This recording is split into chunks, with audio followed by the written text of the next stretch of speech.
Salah satu cerita yang beredar adalah adanya seorang perempuan yang mengenakan jarik warna kuning. Perempuan itu konon namanya Nyi Ageng Pudak, penghuni sekaligus penjaga kawasan tersebut.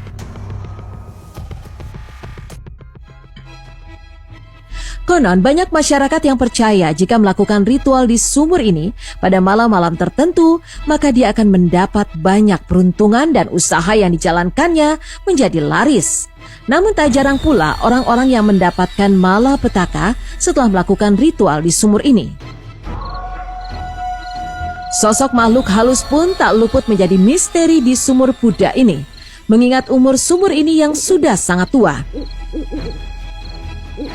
Konon warga sekitar sering melihat sosok nenek tua yang memakai topi caping. Nenek tersebut dipercaya sebagai sosok arwah yang menjaga sumur tua tersebut.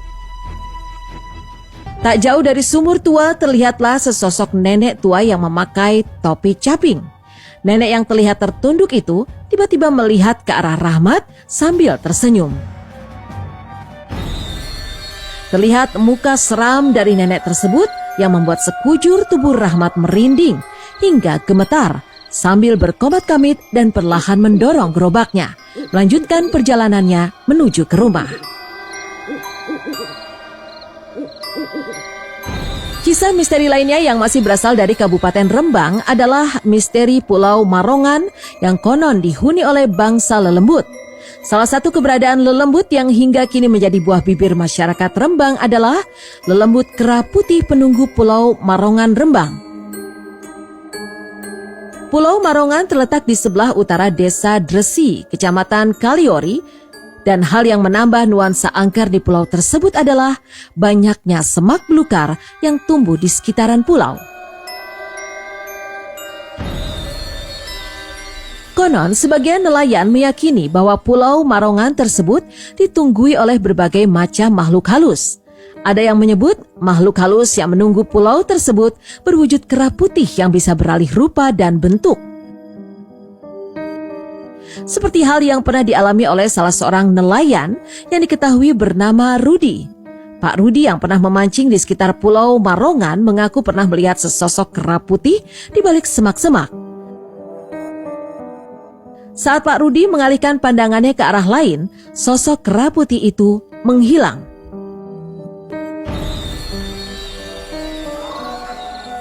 Misteri yang belum terungkap di Pulau Marongan adalah mengenai adanya sebuah makam kuno di pulau tersebut. Makam tersebut berupa tumpukan batu gunung yang tempatnya persis berada di bawah pohon Gandro Rose. Menurut legendanya, setiap sungai memiliki penguasaannya masing-masing. Sungai Kapuas dikuasai oleh Bujang Beji, sedangkan Sungai Melawi dikuasai oleh Temenggung Marubai. Dahulu, Bujang Beji dan Temenggung Marubai memiliki kesenangan menangkap ikan. Pada suatu hari, mereka berdua pergi menangkap ikan ke sungai yang mereka kuasai. Bujang Beji menangkap ikan di Sungai Kapuas dan Temenggung Marubai menangkap ikan di Sungai Melawi. Legendanya, kala itu Bujang Beji tak kunjung mendapatkan ikan, sedangkan Temenggung mendapatkan hasil tangkapan ikan yang sangat banyak. Karena hal itu, Bujang Beji merasa iri hati. Konon kisahnya, Bujang Beji pun berusaha memutus aliran Sungai Melawi yang berasal dari Sungai Kapuas dengan membendungnya menggunakan batu, supaya ikan-ikan dari Sungai Kapuas tidak menyeberang ke Sungai Melawi. Konon, Bujang Beji pun memikul batu raksasa yang akan digunakan untuk membendung kedua sungai tersebut. Namun ketika Bujang Beji sedang bersusah payah memikul batu raksasa itu, tiba-tiba sang dewi yang begitu cantik turun dari kayangan, menggoda Bujang Beji. Kala itu, Bujang Beji pun melihat ke atas, ke arah dewi cantik itu. Ketika melihat ke atas, tanpa sengaja, tali penyangkut batu milik Bujang Beji terputus. Hingga akhirnya, batu yang dipikulnya terjatuh ke lembah, sehingga niatan membendung Sungai Kapuas dengan Sungai Malawi pun gagal. Dikisahkan setelah batu itu terjatuh, Bujang Beji membiarkannya begitu saja, karena terkesima dan tergoda dengan dewi cantik yang turun dari kayangan itu. Dan batu tersebut menjelma menjadi bukit yang tinggi, sekarang dikenal dengan Bukit Kelam. Benar atau tidaknya kisah Bukit Kelam tersebut kembali pada keyakinan masing-masing. Namun beberapa orang-orang tertentu masih meyakini akan kebenaran legenda yang menyelimuti Bukit Kelam. Karena dahulunya diyakini akan adanya pemuda yang memiliki kesaktian. Menurut kisah dari mulut ke mulut, Bukit Kelam kerap dijadikan pertapaan. Pada zaman dahulu, Bukit Kelam dipercayai memiliki penghuni yang mampu memberikan kesaktian bagi mereka yang memintanya dengan serius di puncak Bukit Kelam. Diceritakan Bukit Kelam dihuni oleh seekor ular raksasa yang diyakini sebagai penjaga kawasan Bukit Kelam. Legendanya keberadaan ular raksasa tersebut membuat kawasan Bukit Kelam masih terjaga dari tangan-tangan orang tak bertanggung jawab. Keberadaan ular raksasa itu pun hanya bisa dilihat orang-orang tertentu dan tidak bisa dilihat oleh mata telanjang. Legendanya, ular raksasa penjaga Bukit Kelam tidak pernah mengganggu siapapun.